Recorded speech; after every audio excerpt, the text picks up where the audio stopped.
Soft footfalls echo in Westminster Cathedral. The hush of a noble farewell fills the air. And yet, in the ranks of those present, those long accustomed to duty, tradition, and expectation, there is a presence missing. Eugenie is not here. It is not the only absence, but it is one that draws attention. Because when the royal family gathers for the passing of one of its own, every chair, every name, every waveform of attendance becomes part of a story greater than the moment.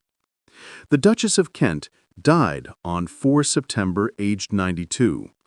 Her funeral, held on 16 September at Westminster Cathedral, marked more than just tribute. It marked a first. The late Duchess had converted to Catholicism in 1994, and this was the first modern-era Catholic royal funeral for the Windsor family. Senior royals gathered: the King, the Prince and Princess of Wales, the Duke of York and Sarah Ferguson appeared together. But Princess Eugenie and her sister, Princess Beatrice, were not in the procession. In the public records and photo galleries, the absence is clear. They did not join their parents in the pews at Westminster. They did not line the steps. Instead, Eugenie later posted a tribute on her Instagram story, remembering the Duchess of Kent beside a red heart, after the funeral service was over. To some, an absence is a private affair. To others, especially inside royal circles, it becomes a ripple. What might one absence signal? Perhaps nothing more than scheduling, personal choice, travel commitments. Yet inside the royal narrative, choice is never neutral. Presence is privilege. Attendance is duty.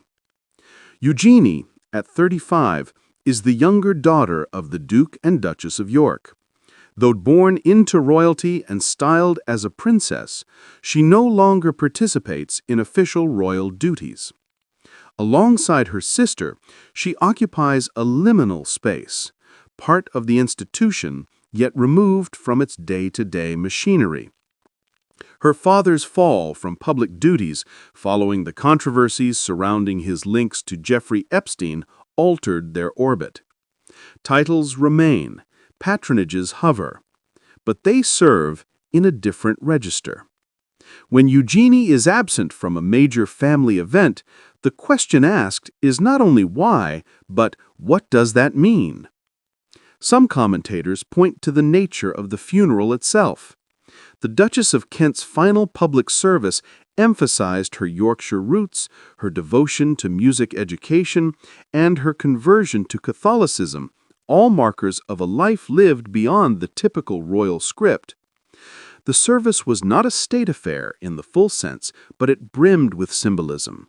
A chaplain, Latin motets, a wicker coffin, the royal standard draped, and the weight of history paired with innovation. Eugenie's absence may have been explained. A statement by royal spokespeople did not give reason in her name, and in absence of explanation, the silence becomes part of the tale. When royal family members are missing from expected events, the implication opens into several potential registers. It may reflect a deliberate distancing, an attempt to preserve individuality, autonomy, or separation from certain forms of public duty. It may reflect internal strategy, managing optics, mitigating risk, controlling visibility. Or it may simply be personal: travel conflicts, health, personal commitments, out of camera range. In Eugenie's case, the striking detail is the layering of context. Since the collapse of her father's public role, Eugenie and Beatrice have walked their own path. They have careers, children, patronages, alliances, yet they remain daughters of a man once integral to the crown. The shifting image of their father, once a naval officer, then a public servant, then a figure of scandal, casts a long shadow. To sit in the pews at Westminster, visible to the world, is to participate in a legacy not merely of birth, but of reputation. Once the funeral ended, Eugenie's tribute signaled respect. It also signaled distance. A tribute is a message. It is visible, transmittable, controllable. Absence before it becomes an action in itself. Suppose for a moment that this absence is less about the moment and more about the message, that it whispers something of the internal positioning of Eugenie, her sister, their place within the royal orbit. It may say, "We're here on our own terms," or "Expect us outside the public aperture," or even, "We hold a different relationship with duty than you assume." Every few years, the royal family offers a tableau. It is curated. Who sits where? Who arrives by car? Who walks in beside whom? To attend a funeral is to affirm membership. To miss one consciously may express repositioning. Of course, the family itself is complex. At the funeral, the Duke of York and Sarah Ferguson appeared together, a rare joint public moment. The King and the Prince and Princess of Wales led the congregation. Queen Camilla, absent due to illness, sent her condolences. Princess Anne and senior royals stood at the front. The York sisters' absence casts into relief the generational and structural dynamics at play. One might ask, is Eugenie's absence a signal of transition? Her father's era is ending. The working core has narrowed. Younger generations serve differently. Behind the scenes, global, connected, rather than ceremonial. Eugenie's life in the art world, her advocacy, her motherhood, all diverge from previous script. She may be building a different role. In that sense, her absence may reflect a quiet evolution in royal identity. The crown no longer demands presence in every arrangement. It allows for new forms of service. But to symbolics-minded observers, the absence becomes a visible footnote to tradition. Another layer of note, the media narrative. The story of who attended, who did not, often gives rise to speculation of rifts, estrangement, tension. None of those may be true in the personal sphere, but because the royal family exists both as family and as institution, the absence of public family unity amplifies. Eugenie's tribute is both acknowledgement and boundary. Acknowledgement of the Duchess's service, boundary between her own path and the ceremonial core of the family.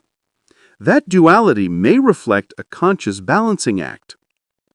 And then there's the question of audience.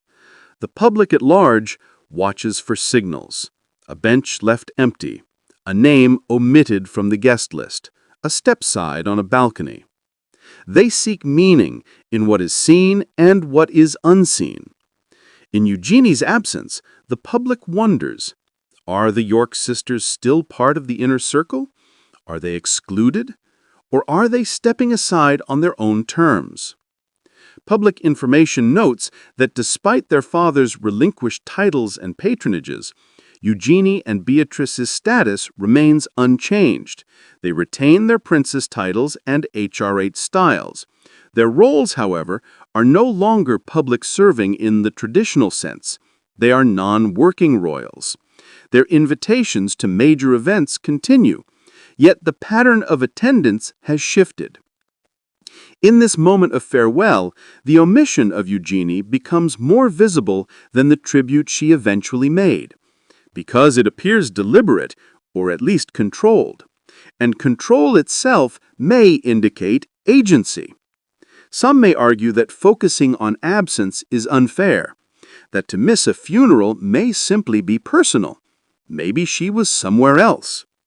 But in royal reportage, the pattern of attendance builds the brand of affiliation.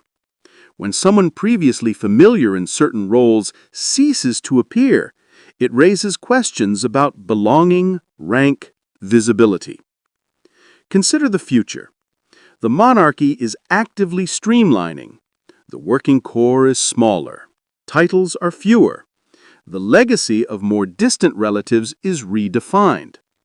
Eugenie, with her world beyond the palace walls, may represent this new frontier, a royal who serves differently, not always publicly, not always ceremonially, but intentionally.